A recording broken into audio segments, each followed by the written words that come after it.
নিজেদের মধ্যে একটা কমপ্লেন করি যে আমি পড়াশোনায় ফোকাস করতে পারছি না, আমি একাগ্রতার সাথে কোনো কাজ করতে পারছি না। তো এরই পরিপ্রেক্ষিতে আমি আপনাদের আজকে একটা ছোট্ট গল্প শোনাবো, যেটা একটা মেয়ের জীবনের অরিজিনাল কাহিনী। মেয়ে বলছে, আমি বেঁচে আছি কিন্তু ভেঙে পড়িনি। মেয়েটি বলছে, আমি এই যন্ত্রণা ও সংগ্রামের মধ্যে যাচ্ছি, যেখানে একাগ্রতা, ফোকাস কিছুই করতে পারছি না। তবুও মেয়েটি বলছে, আজ আমি আমার গল্পটা বলতে চাই।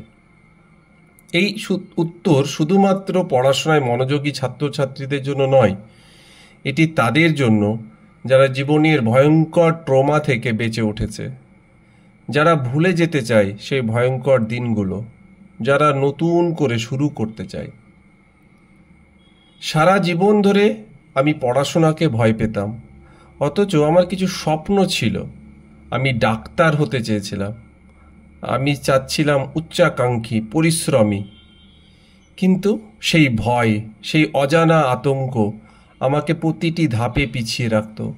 সম্ভবত আমার ছোটবেলার সেই অমানবিক জৈন নির্যাতনই যেন আমার ভেতর থেকে গেঁথে গিয়েছিল। প্রতিবার যখন বই খুলতাম, তখন যেন হৃদয়টা কেঁপে উঠত, যেন দম বন্ধ হয়ে আসতো। মেডিকেল কলেজে ভর্তি হতে গেলে যে পড়াশোনার উপরেই নির্ভর করতে হয়, আমি আমার মন, আমার শরীর বারবার প্রতিরোধ করত। তবুও আমি একটি লক্ষ্য ঠিক করেছিলাম, আর সেই ভয় নিয়ে কাঁপতে কাঁপতে, ভেঙে পড়তে পড়তে আমি 3 বছর লড়ে গেছি। 3টে বছর শুধু পড়াশোনা নয়, ঝগড়া, কান্না, ব্যর্থতা, ভয় আর একাকিত্বে ভরা। বাবা মায়ের সঙ্গে অকারণ ঝগড়া, নম্বর না পেলে মিথ্যা অজুহাত, বইয়ের দিকে তাকালেই মাথা ঘুরে যেত। এবং অবশেষে যখন মেডিকেল এন্ট্রান্সের সময় এলো, আমি ভেঙে পড়লাম। মনে হয়েছিল, থাক, আমি আর পারছি না, আমি হয়তো বিয়ে করে সংসার করব, সন্তান হবে আমার, এমন কিছু করব যাতে আমাকে আর পড়তে না হয়। কিন্তু কপাল বা অদৃষ্টের খেলায় আমি এক মেডিকেল কলেজের সুযোগ পেয়ে গেলাম, যেটা আমার পরিবারের জন্য ভীষণ খরচা সাপেক্ষ ছিল।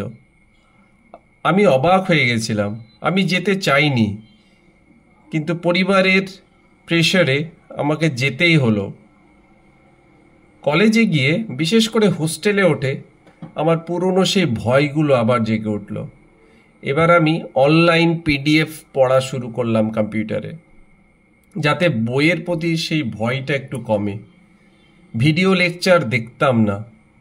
এখনও খুব আফসোস হয়, কারণ আমি অনেক তথ্য আমি ভুল জায়গা থেকে নিয়েছি, অনেক সময় নষ্ট হয়েছে। অতিরিক্ত পড়াশোনা আর সেই ভয় মিলে মস্তিষ্ক যেন জ্যাম করে দিত, কিছু মনে রাখতে পারতাম না, পড়লেও যেন সব কিছু ভুলে যেতাম। আমি পাশাপাশি অনলাইনে বিভিন্ন জিনিস, মনোরঞ্জন জিনিস, নানা রকম আসক্তিতে জড়িয়ে পড়লাম, এবং শেষে আমি মেডিকেল এক্সামে ফেল করলাম। আমার জীবনে কখনো ফেল করার অভিজ্ঞতা ছিল না, আর তখনই আমি নিজেকে সম্পূর্ণভাবে হেরে যেতে দেখলাম। বন্ধু বান্ধব ছিল না, আমি খুব ইন্ট্রোভার্ট, যে নিজের সঙ্গে নিজেই সময় কাটাতে পছন্দ করতাম, নিজেই নিজের সঙ্গে গল্প করতাম, কারোর সঙ্গে বেশি মিশতাম না। আর একাকিত্ব আমার মনকে আরও দুর্বল করে দিল। তবু আমি আবার চেষ্টা করলাম, ভয়টা আবার ফিরে এলো। অবশেষে আমি আমার ফাইনাল সেমিস্টার পাশ করলাম এবং ইন্টার্নশিপে ঢুকে গেলাম। মেডিকেল ইন্টার্নশিপ সবচেয়ে কঠিন সময়। আমি আবার ভয় পেতে শুরু করলাম।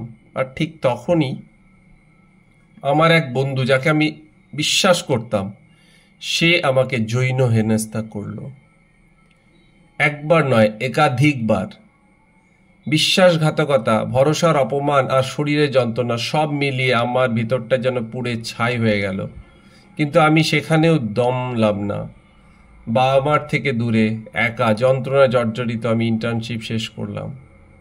তারপর একটা চাকরি নিই, যাতে নিজেকে ব্যস্ত রাখতে পারি, যাতে বেদনা ভুলে যেতে পারি, কিন্তু কিছুতেই পারলাম না। একসময় আমি বাবা মাকে সব বললাম। আমার বাবা মা সেটা বুঝলো আর আমাকে জড়িয়ে ধরলো, সাহস দিল, পরামর্শ দিল উচ্চশিক্ষিতর জন্য প্রস্তুতি নিতে।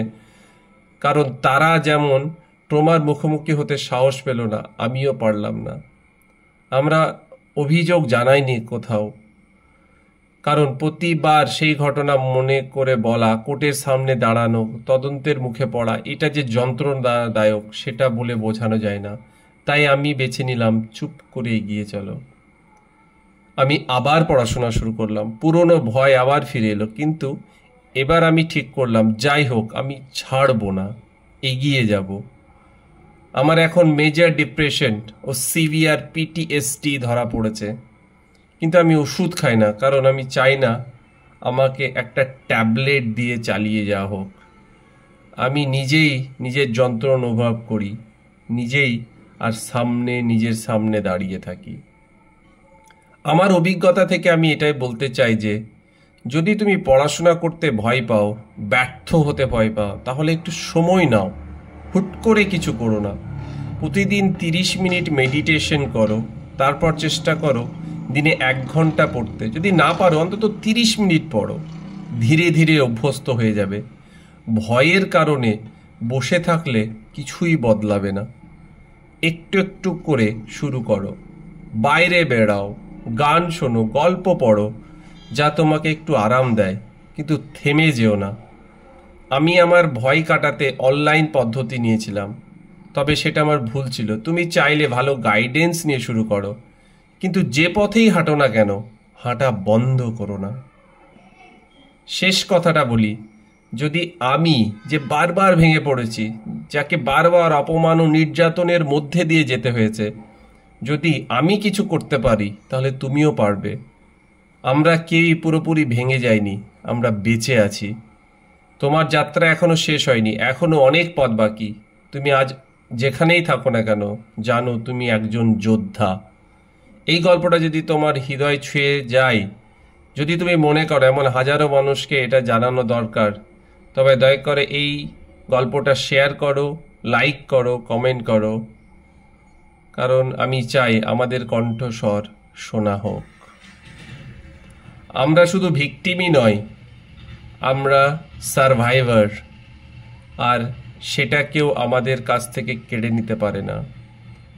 আজ তুমি হয়তো ভেঙে পড়েছো, কিন্তু বিশ্বাস করো তুমি ভাঙা নাও, তুমি গড়ে উঠেছো। থ্যাংক ইউ বন্ধুরা, আজকের গল্পটা এখানেই শেষ হলো। আশা করি আবার ভালো গল্প নিয়ে আপনাদের কাছে আসবো। ধন্যবাদ।